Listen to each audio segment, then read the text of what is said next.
ताला वबरकातुहू। नहमदुहु व नसल्ली अला करीम सल्लल्लाहु अलैहि वसल्लम। अम्मा बाद।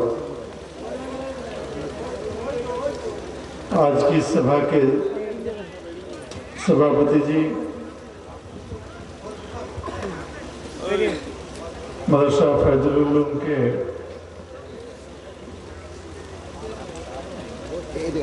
प्रिंसिपल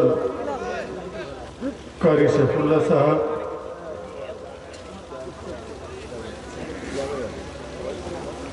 देश विदेश से आए उलमा इकराम, मेरे बुजुर्ग और भाइयों,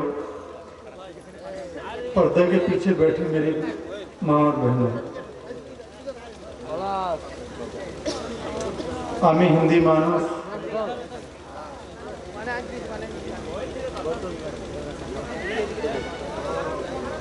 आमी हिंदी इलाकाए पैदा हो,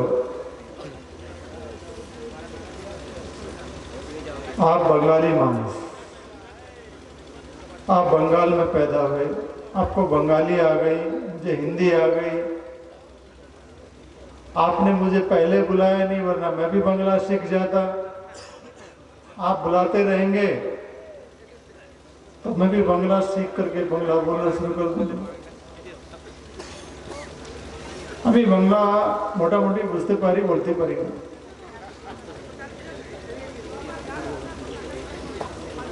मेरे भाइयों, काफी देर से आप बैठे हैं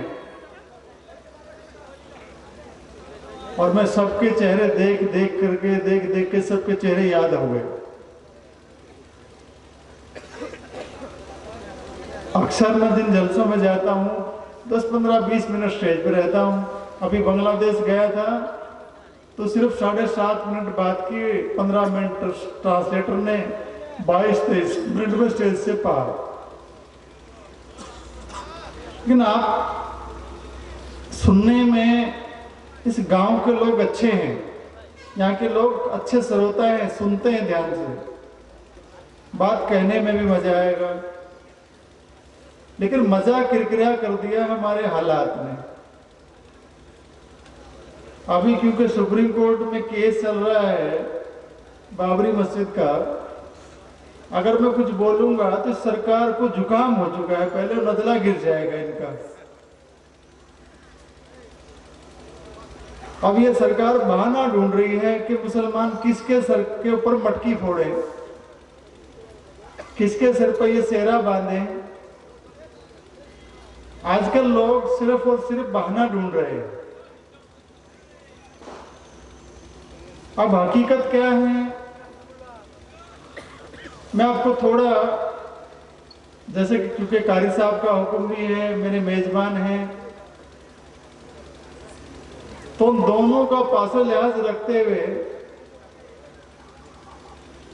मैं इतना जरूर कहूंगा कि इस देश में बाबरी मस्जिद कोई मुद्दा नहीं था। बाबरी मस्जिद मुद्दा बनाने के लिए क्या क्या कार्रवाई आपके सामने से होकर गुजरी है, लेकिन आपकी नजर उस पर नहीं थी। आपके देश में टेलीविजन बिकने कब शुरू हुए? बहुत पहले। लेकिन सीधा बहुत गांव में किसी 1, 2, 4, 5 लोगों के पास होते थे। रामायण नाम का सीरियल बनाया गया। रामानंद सागर एक बंबई का प्रोड्यूसर है, उसका भाई मोती सागर, कितने सारे सागर, सागर ही सागर थे, कोई पहाड़ वो समुद्र नहीं था। उन लोगों ने इतना लोन लिया बैंकों से, लोन ले करके वो रामायण सीरियल बनाया। लेकिन बनवाया किसने, इसके बारे में कोई नहीं जानता।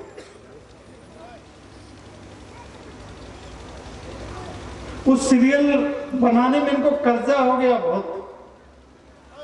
आज तक किसी अखबार ने नहीं लिखा। वो मुद्दा बनाने के लिए जैसे रामायण सीरियल खत्म होता है, ये बाबरी मस्जिद का, राम मंदिर का मुद्दा बाहर आता है। ये प्लानिंग करते हैं लंबी चौड़ी, क्योंकि झूठ के लिए तो प्लानिंग करनी पड़ती है ना, और सच्चाई तो कभी बोलो चलती है। लेकिन मुसलमान अल्लाह अकबर की सदाई गूंजती थी।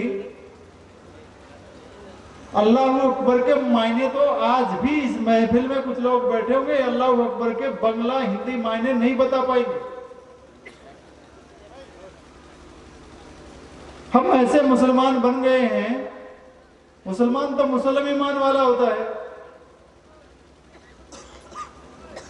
अब हमें पता है शादी करेंगे तो उसको निकाह कह देंगे, खाना खाएंगे तो गोश्त खाएंगे, बस हो गया, होंगे मुसलमान। मर जाएंगे तो दफन कर देंगे। नमाज जनाजा तो मौलवी साहब, हाफिज साहब, हमारे मदरसे वाले, मस्जिद वाले पढ़ाई लेंगे, हमारी जिम्मेदारी खत्म। हम काम के मुसलमान नहीं हैं जिसकी वजह से फितने होते हैं।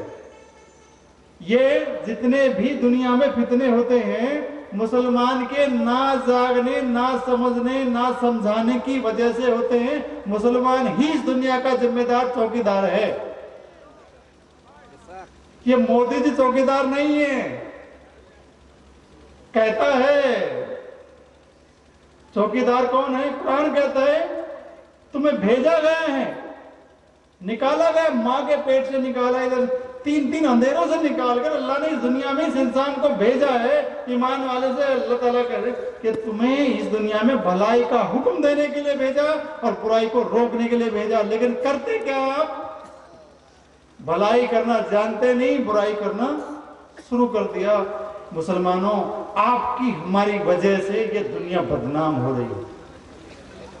जमाना बहुत खराब है, जमाना ऐसा है, जमाना वैसा है।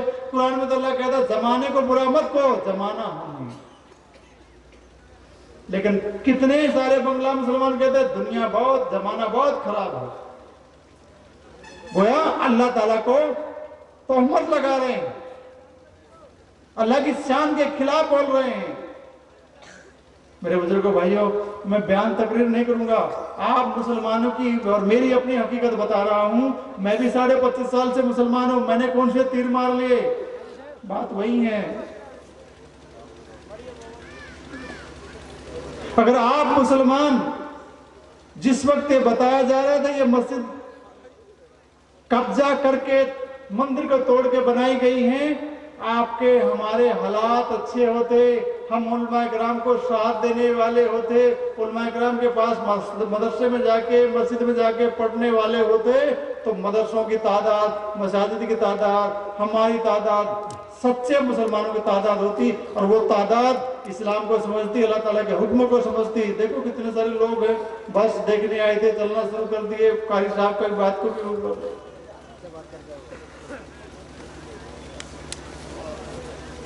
हकीकत ये है मेरे भाइयों बुजुर्गों, हमने इस्लाम ना समझने की वजह से इस दुनिया में आपको खाना खाना फर्ज नहीं है। जिंदा रहने के लिए तो आप खा ही लेंगे, पानी पीना फर्ज नहीं, लेकिन इल्मे दीन हासिल करना फर्ज ऐन है। सारी दर्जे की चीज नहीं है, ये सुन्नत नहीं है, ये वाजिब नहीं है, ये फर्ज है, फर्ज ऐन है। अगर आप जानेंगे नहीं तो मानेंगे क्या?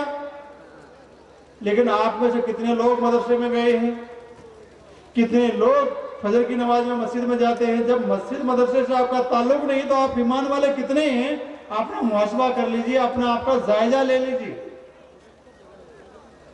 ना उस जमाने में आप मुसलमान सही थे, ना आज मुसलमान सही हैं, तो क्या कब्र में जाकर सही होंगे? जब सवालों के जवाब, 5 सवालों के जवाब कहां से देंगे आप? कब्र के हसर के सवालों के जवाब, पेपर आपका आउट, आपके पेपर में ये होना है, हसर में ये सवाल जवाब होंगे, कब्र में ये होंगे। लेकिन आपने ना कब्र की तैयारी की, ना हसर की तैयारी की, फिर भी मुसलमानी पक्की। हम तो इस्लाम को, मुसलमानों को बदनाम कर रहे हैं। मेरे बुजुर्ग भाइयों, आज मेरी भी दाढ़ी लंबी है, मेरी भी टोपी अच्छी है, मेरा भी पजामा ऊंचा है, मैं भी मुसलमान दिखता हूं। अगर मैं कोई गलती गुनाह करता हूं तो गोया मैं मुसलमानों को बदनाम कर रहा हूं। आप कर रहे हैं तो आप बदनाम कर रहे हैं। आपने, हमने ये काम नहीं किया जिसके नतीजे में बाबरी मस्जिद अल्लाह ने अपने घर को शहीद करवाया। अल्लाह ने उस जरिए से हजारों नहीं, लाखों नहीं, करोड़ों लोगों तक हिदायत का जरिया बना।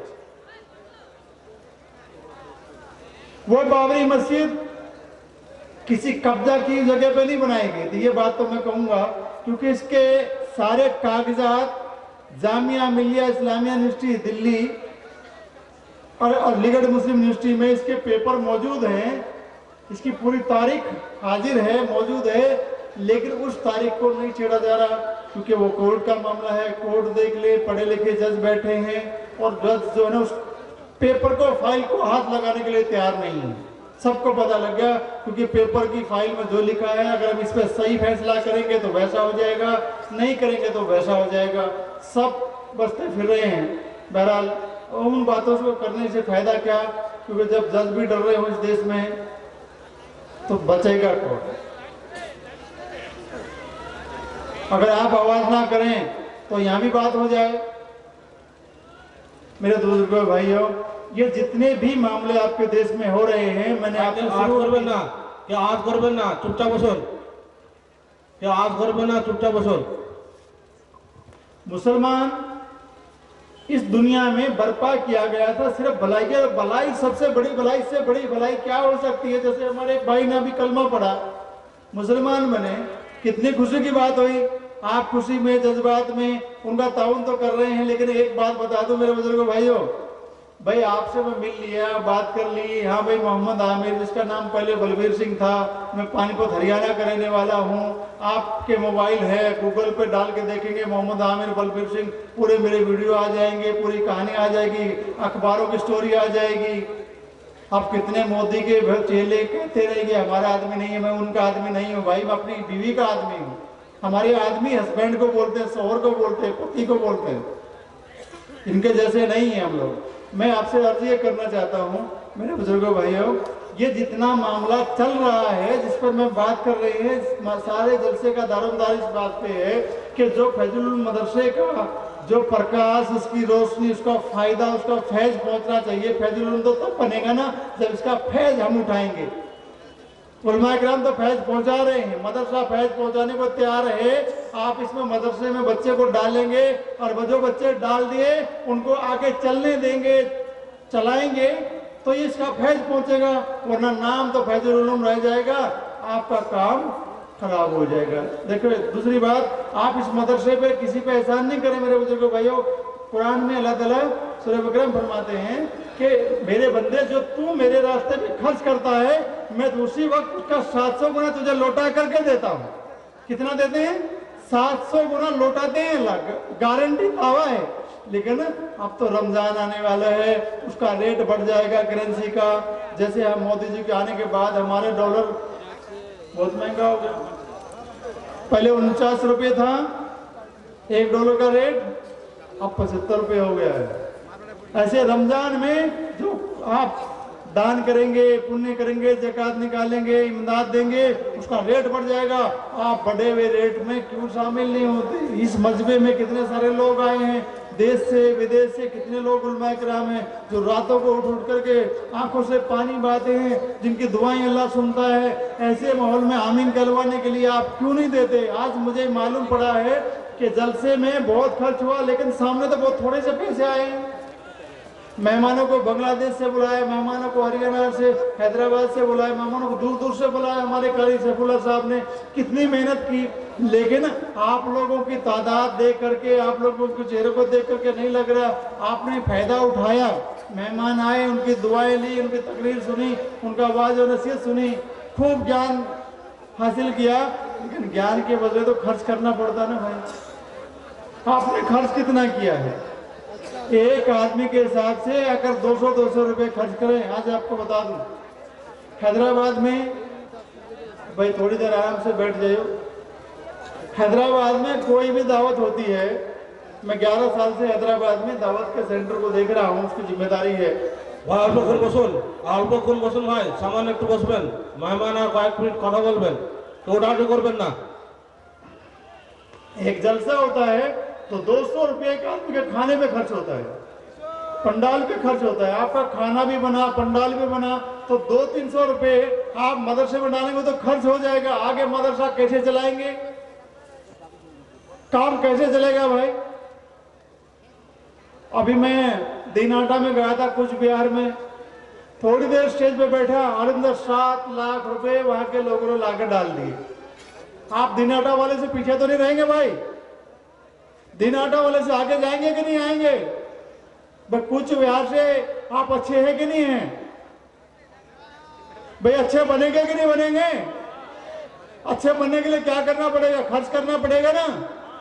करेंगे आप खर्च? कितना करेंगे?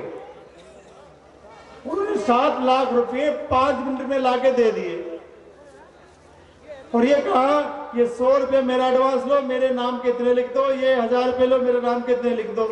ये आपके मदरसे पे जो स्टेज पे खर्च हुआ है, खाना बनाने पे खर्च हुआ है, मेहमान आएंगे जाएंगे उनके ऊपर खर्च हुआ है, वही पूरा नहीं हो रहा तो बाकी काम कैसे चलाएंगे भाई? तो करना चाहिए ना आपको। तो 5 मिनट इस काम के, आधा घंटा सुनो, पौना घंटा सुनो, 1.5 घंटा सुनो। भाई हम तो लंबी चौड़ी बात करने वाले लोग हैं, जब तक सुनते जाएंगे मैं भी सुनाता जाऊंगा। तो 5 मिनट के लिए आप लोगों को इंटेंशन ये चाह रहा हूं, जिन लोगों को जाना था वो चले गए, आप जल्दी से जो भी मदरसे के लिए दबा के बैठे हैं, मैं भी आपका मेहमान हूं, मैं 3000 किलोमीटर दूर से आया हूं और एक कदम चलने पे अल्लाह के रास्ते में अल्लाह नेकी देता है। भाई मैं भी नेकी कमा के आया हूँ, लेकिन आपके लिए आके कहूंगा मैं अल्लाह इन नेकियों को इन मत को दे दो, जो इस मदरसों को ताउन करे और सारी नेकियां उनके खाते में डाल दे अल्लाह, तो अल्लाह की जात खजाने में कभी तो है नहीं और आपका खजाना कम होने वाला है नहीं। अल्लाह ताला कहता है मेरे बंदे तू 1 रुपया देगा तो मैं तुझे 700 लुटा के दूंगा। कौन 700 गुना अपने खजाने को करना चाहता है भाई? आप थोड़ा आगे निकल के आओ। वादा किया कुछ लोगों ने, सबने नहीं किया, कुछ लोग दबा के बैठे हुए जेबों में। कुछ लोगों के हालात हैं घर में, नई गाड़ी बाइक ले ली, 50,000 रुपये लग गए, 50,000 टके की गाड़ी आई कि नहीं आई भाई? एक कमरा 1.5 लाख रुपए 2 लाख का बनाया कि नहीं बनाया? शादी में खूब खर्चा किया कि नहीं किया? भाई बाड़ी में खेत में माल हो रहा है तो थोड़ा मदरसे का जो हक है वो देना चाहिए कि नहीं देना चाहिए भाई?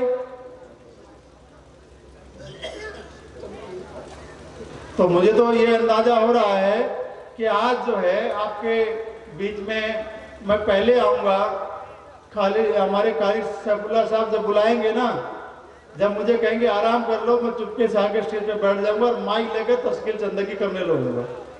क्योंकि मुझे मजा इस बात में आता है कि ये उम्मत जब 1 रुपया निकालेगी, आपको जो सवाब मिलेगा तो दिलाने वाले को भी सवाब मिलेगा।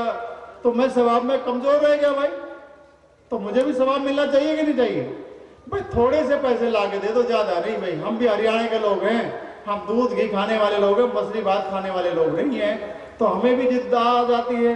थोड़े से तो ला के दे दो, जो थोड़े ही भी ला के दोगे। एक आदमी ये बताओ कि 5,000 लेट हो गए हैं, 5,000 टका कौन देने वाला है? 5,000 टका एक आदमी मुसाफिर हूँ, 25.5 साल पहले इस्लाम कबूल किया, 14 साल मदरसे में पढ़ना पढ़ाना हुआ है और 11 साल से दावत का काम गैर ईमान वालों में कर रहे हैं। आज आपकी खुशी के लिए बता दूं, सन 2010 तक जितने लोगों ने इस्लाम कबूल किया था उनकी तादाद 10,000 से ज्यादा थी। उसके बाद गिनना बंद कर दिया था। अल्हम्दुलिल्लाह हमारे पास इस्लाम जो कबूल करेगा उनका मकबूल ईमान का सवाब मुझे भी मिलेगा और जो पैसे देगा उसको भी मिलेगा इंशाअल्लाह। जो नमाज की दावत दी जाएगी, सामने वाला नमाज पढ़ रहा है उसको भी नमाज का सवाब मिलेगा और जो कहने वाला है, जरिया बनने वाला है, रास्ता दिखाने वाला, उसको भी मिलेगा। नहीं करना चाहते तो भाई मैं 2 बात और आपसे अर्ज कर दूं मेरे भाई बुजुर्गों, जो मैं आपसे अर्ज कर रहा था, ये जो माहौल चल रहा है, इस माहौल का मुकाबला एक ही चीज से किया जा सकता है, कुरान और हदीस। आपके पास ऐसे 2 हथियार हैं जिनके जरिए से आप पूरी दुनिया की हर एक शय का मुकाबला कर सकते हैं। पैदा होने में जो मसाइल पेश आ रही है तो कुरान हदीस आपकी रोशनी में दिखाएगा।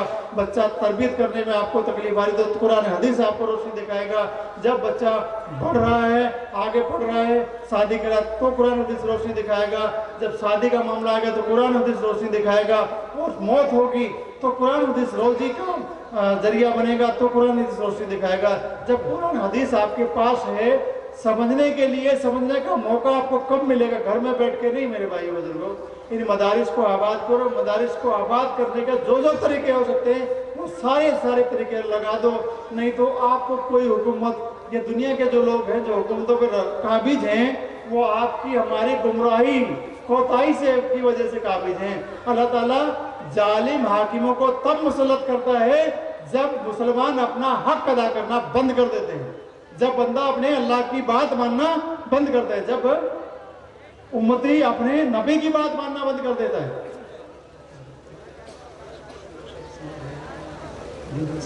जी, थोड़े आप लोगों को शायद हिंदी समझ नहीं आ रही, तो कारी साहब इंशाअल्लाह थोड़ी बांग्ला में इसका तर्जुमा सुनाएंगे।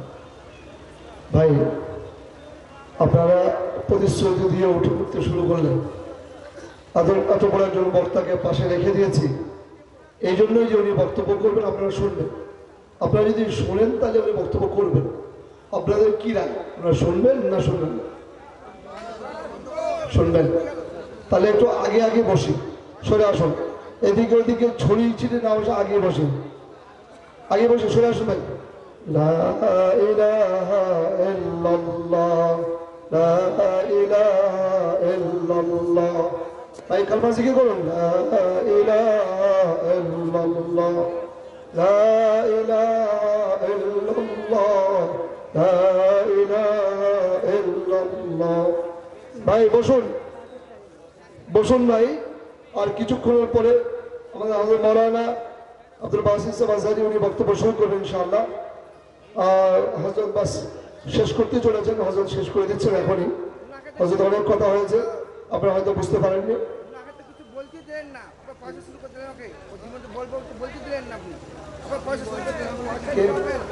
উনি তো নিজে যদি আমরা বলি বাবা চাঁদা করতে পারবো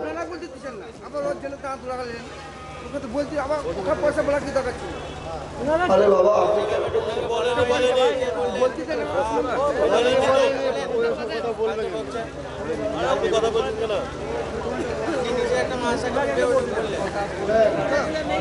হ্যালো, এই জনসাথে যদি আপনাদেরকে বলি, কসম খোদার যদি আমি বলি, শুনে যান এখান থেকে স্টেজ থেকে, অহংকার তাকাব্বুরের কথা নয়। একটা লোক ছাড়া, একটা লোক 60 থেকে 70 হাজার টাকা কালেকশন দিয়েছে। একটা লোক 5-7 জনের কাছে নিয়ে বিভিন্ন গ্রামে 24 কেজি 26 কেজি চাল, 40 কেজি চাল এসছে। একটা গ্রামের নাম করব, 350 টাকা জলসার চাঁদা আসছে। কি বলছেন?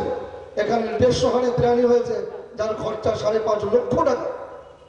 চাঁদাটা বড় কথা নয়, চাঁদার জন্য বলবেন না। 2007 পর্যন্ত এই মাদ্রাসা ফাইজুল উলুমের কোনো বিল ছিল না। কোথায় ছিলেন? 2007 পর্যন্ত বিনা রসিদে মাদ্রাসা চলতো, কারো কাছে জমা হতো না। মাদ্রাসা ফাইজুল উলুম 2000 সালে জন্ম নিয়েছে। 2001 থেকে 2007 পর্যন্ত 60 জন করে ছাত্র লাগতো, 3-4 জন করে শিক্ষক, তাদের বেতন হতো, ছাত্রদের খাওয়া হতো বিনা রসিদ। চাঁদার কথা সরছে, কলার টাকা চাঁদা ওঠে, চাঁদা না উঠালেও জলসা হবে, চাঁদা উঠালেও জলসা হবে, চাঁদা না উঠালেও মাদ্রাসা চলবে, উঠালেও মাদ্রাসা চলবে। ভাই যারা দেয় না বলা রাতের অন্ধকারে দেয়, এটা মনে রাখবে। এই এলাকার মানুষ চরম ভালোবাসে।